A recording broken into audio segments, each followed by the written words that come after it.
Hello everyone, and thank you for joining us today for this special podcast episode focused on all the various changes that we're seeing in the agricultural sector at the moment and some suggestions of how to navigate your way through that change. My name is Ben Eagle, I'm a rural affairs podcast and journalist, and I'm joined today by two experts at Savills who are going to help us explore what's going on and suggest what you can do to put yourself in the best position to develop your career at a time when it might seem that there are lots of challenges on up the road. First up is Georgina Sweeting, who is a food and farming consultant with Savills based at York. And we also have Hannah Turner with us. Hannah is an associate director in rural management, also based at Savills York office. Welcome to you both. Thanks so much for coming on at this interesting time that we find ourselves in. Can we start by getting your take on, I suppose, the period of uncertainty that the farming sector has been dealing with over the last few years, because it feels like it has been quite a while, really, and why it's important that we all learn how to be resilient through times of uncertainty and times of change. Hannah, do you want to start with this? Yeah, thanks, Ben. I think you've captured how we all probably feel there in the opening intro, and I think resilience is probably key and something that the audiences listening to this podcast are probably already very good at. I think that, you know, the way the industry has meandered over the last few years has required us to be resilient of those changes. And I think the most important thing as we're moving forward is looking at where those changes actually bring opportunity and weaving that opportunity into your sort of resilience, both at a personal and at a business level as well. So weaving it into your business model as best you can. Georgina, your thoughts on that?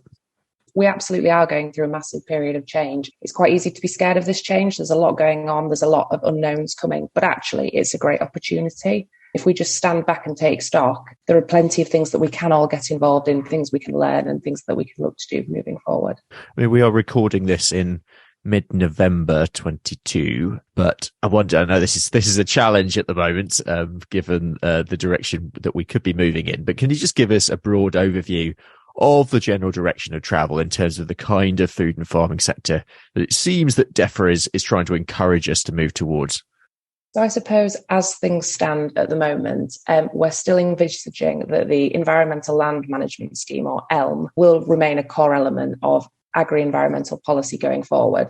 So that specifically, I suppose that's the Sustainable Farming Incentive, which is that bottom tier where you'll be paid for delivering public goods such as improving soil organic matter. And then we hope that there is additional funding coming in the next few months for more capital items such as specific technology, equipment, slurry storage, and also the new entrant scheme that has been muted for a few years. So I suppose BPS is dwindling, but money is still available and it is forthcoming. It's just when.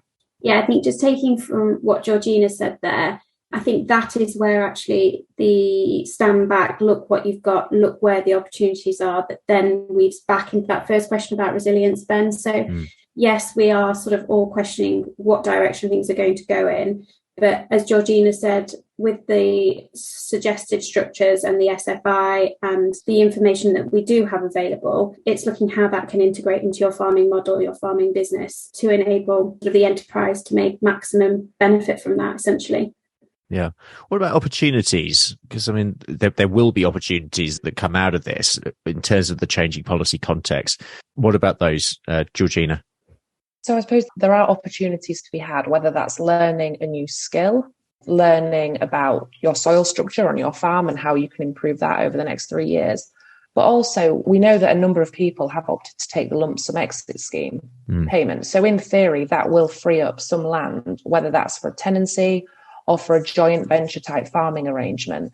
And even people that haven't opted to take the lump sum exit scheme, the BPS dwindling is a huge change for the sector. And people, especially the older generation, are standing back and looking to see how they can continue farming. And I think that brings a massive opportunity for the next generation.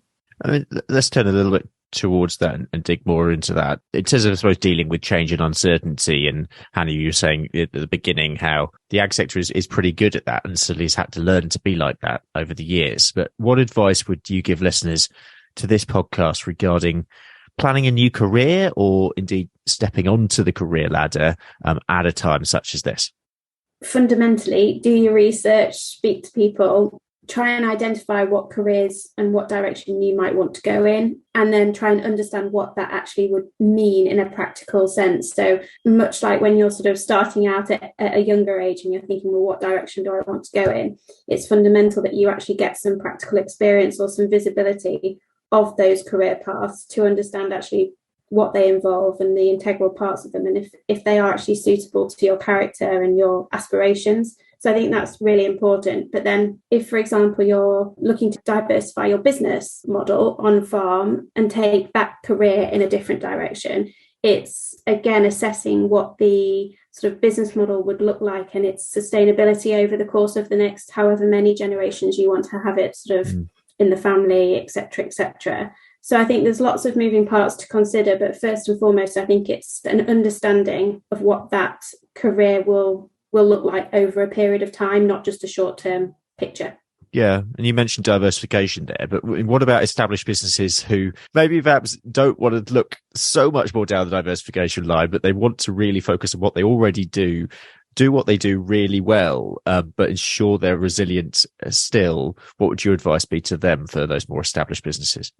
Yes, I think that would be more along the lines of actually working out with that existing business model where the weaknesses and strengths are and where the opportunities would come from maintaining that model. It could be something as simple as making a change to the way in which you create better soil health, for example, which could then continue your existing business model and your farming systems, but you could reap the reward through SFI from some additional revenue there, which could be then reinvested or used elsewhere to retain that resilience, I suppose. What would you say to those businesses, Georgina? I suppose make sure your own house is in order. I know paperwork isn't the best part of the job. It's boring and no one likes it. But unless you've got your paperwork in order and unless you know your finances and you know your gross margins and your variable costs, it's actually really hard to get an understanding of how well your business is doing.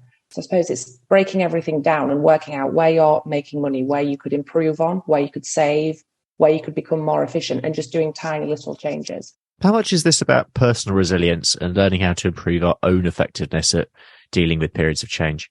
I'd say hugely.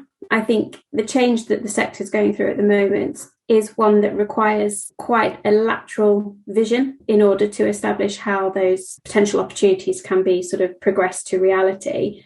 And it's difficult to really approach a whole different mindset towards how you're farming and your business, etc., looking more to that sort of climate change sustainability vision. There's a huge area of education for everybody who's involved, not just farmers and landowners, but us as professionals as well, in advising how that can sort of be, again, broken down and used to everyone's best interest. Looking at change generally, how can we see it as an opportunity rather than a threat? I suppose it's a really great opportunity if you want to learn new skills, you want to improve your existing knowledge, which some of the older generation or your peers may not want to do. We've used soil health a few times, so we'll continue with that. If you're really interested in soil health and cover cropping, why not harness that knowledge and go to your neighbours and say, this is what I've done on my farm, can I help you? Yeah, I think that's a great point, actually. When DEFRA was designing this original plan as well, co-design and collaborate, they were all parts of Janet Hughes' original approach, weren't they? Yeah, they were at the core of it, I think. And they still are, Ben. I think collaboration will be where we'll see large-scale benefit to the environment, certainly, or to landscape. How important is sound business and financial planning at times of change? I mean, this is bread and butter for you guys. Yeah, I mean, just to jump in there, Georgina, I would say, and I think you would as well, it's absolutely fundamental, because if, as Georgina's already said, really, if you don't understand or you've got no awareness of really your business strengths and weaknesses, again, from a financial and a practical sense, actually, you've got to question how resilient you can be if you're making decisions without having that foundation of information. Yeah, absolutely. I think it's vital. And especially from a financial element, the number of farmers I go to see that they make a profit and they think they make a profit because their accountant is telling them they're making a profit each year, but they have absolutely no understanding of what crops are profitable and their fixed costs, their variable costs, what they're selling for. So I think that's really important. And especially in this time of change, I mean, we're seeing unprecedented rises to costs, whether that's fuel, inputs, fertilizer, etc. So having an understanding of how much extra If your fertilizer's costing an extra £100 a tonne, how much extra you need to be saving on other things or selling your grain for is vital. Now, there are quite a few existing opportunities and places to go for help available, such as the Land Mobility Scheme in Northern Ireland, the Farming Opportunities for New Entrants Scheme in Scotland, Farming Connect in Wales, the Farm Start Network, and of course the Henry Plum Foundation. There are also the DEFRA New Entrant pilot schemes. What advice would you give listeners when looking at these various opportunities? And how do they find out what is right for them, I suppose? There is so much information out there. Take half a day, sit and Google, sit and look at all the different schemes that are available. Don't just jump in because it sounds good. Actually read the guidance, make sure it's right for your business.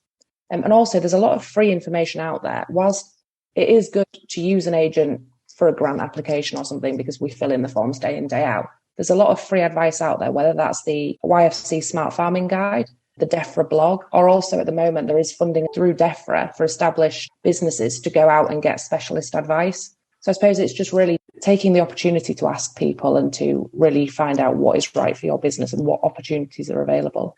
Yeah, I should just say from YFC as well, any listeners, if you are part of any of those schemes, if you have any experience of them, please do send feedback through YFC or through the DEFRA blogs as well. That feedback would be very much appreciated. What about thinking outside the box? So listeners might be wanting to get into practical farming, but there are always opportunities that are broader than renting a farm. What about share farming, contract farming? What advice can you give for anyone who is thinking of other opportunities? I would say absolutely think of them because, again, we've already touched on it really, but at the core of all the sort of change, provided it's not changed, for want of a better expression, is collaboration, is different ways of thinking. So you're absolutely right that it doesn't necessarily need to be, I need to own or rent a piece of land. It's looking at joint ventures, shared farming contracts, working with neighbours. For example, we're working with a group of farmers who all own adjacent land holdings on the edge of a river. They're all collaborating to do some riparian tree planting down the sort of riverbank areas of all their land, and then sort of splitting the benefits between them in terms of the financial returns that will bring and the sort of carbon emissions piece as well. So I think definitely it's the time to start looking at those different ways of doing things and going to things sort of like your local agricultural society meetings, events. They're the best ways to really get in and amongst your peers to identify what people are doing and where the opportunities might be for projects like that. Yeah. Georgina? I think it's really hard. We know it's hard to become a tenant or to buy a farm. It's unfeasible for a lot of people, especially just starting out in the sector. But we are seeing a general shift away from tenancies, and people are starting to think more about joint ventures or share farming agreements or even contract farming agreements. So I suppose it's, like Hannah said, getting out and about and meeting people. And that one conversation with the farmer who is thinking about retiring, he may suddenly think, actually, I don't want to fully retire, but I don't want to let my farm out. Can we work together? Could you maybe come and spray for me or do the combining or assist with that? It's looking at the broader picture and seeing how you can fit in rather than putting it in the box of, I want to rent a farm. What advice and support do you have available at Savills, Hannah, for anybody who wants a bit of help with planning their own direction? Yeah, so we have obviously the food and farming team, which Georgina sits in, and that team is national all across the country, both England, Wales, Scotland. And then I actually sit in the natural capital team. And so we're quite well placed in order for sort of quite a broad range of expertise, both from rural management, so that's an understanding of that landlord-tenant relationship, as well as the landowner relationship, right through to, well, actually, what do we need to be doing from a sustainability perspective and climate change? What do retailers want our consumers to be adhering to in order that contracts are maintained for supply, food production, etc.? And then from Georgina's team, it's actually offering that practical, well, actually, let's take all the advice that Hannah can give from sort of a rural and natural capital perspective and actually practically apply that on the ground. We're tending to find that we're doing quite a lot of early stage analysis of sort of farm carbon audits or strategic assessments of land holdings, farm holdings. Again, going back to really assessing where the non-productive areas of land are that could be utilised for a different benefit or improved in such a way that it overall captures a better resilience for that landowner. Georgina, have you got anything else to add? Yeah, so Savills, like a number of firms, are offering the DEFRA funding through the Farming Resilience Fund.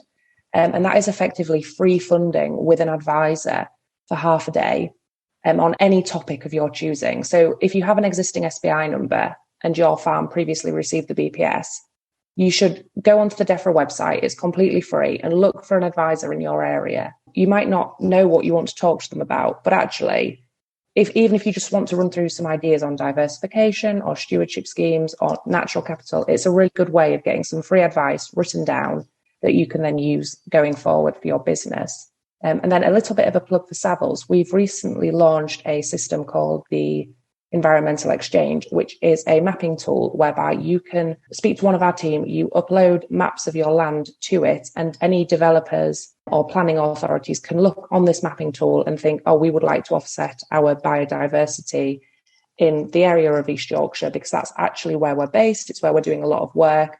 I'll get in touch with Hannah at Savills and she'll point me in the direction of that landowner. So it's connecting the two parties, which I think going forward will be really important. Brilliant. Well, I think we'll leave it there. And I should just say that, listeners, we will have an update for you in February as well. We'll be doing another one of these when we will have more detail on the developing situation and how things are moving. But Hannah, Georgina, thank you so much for your time and for all the advice that you've given today. Just a few more items to signpost before we go. Oxbury Bank have a really interesting new funding scheme for new entrants, and you can also turn to the DEFRA blogs for update advice about what's going on in terms of changing policy. And there's also, as was mentioned earlier actually, the Smart Farming Guide, which Savills put together in association with NFYFC. So on behalf of NFYFC and Savills, we hope that you found this podcast recording useful, and please do encourage others to listen to it if you got something from it. But for now, it's goodbye from Hannah, Georgina and me, and thank you very much for listening. This podcast was produced and presented by Ben Eagle. There was further input from Savills, and it was produced for the National Federation of Young Farmers Clubs. It was funded by DEFRA, and special thanks to Sarah Palmer from NFYFC for further input. This podcast is for general information only and should not be considered professional advice. Savills accepts no liability or responsibility for any direct or indirect or consequential loss arising from the use of, reference to, or reliance on this podcast or its content. Savills makes no warranty to the accuracy of information contained in this podcast.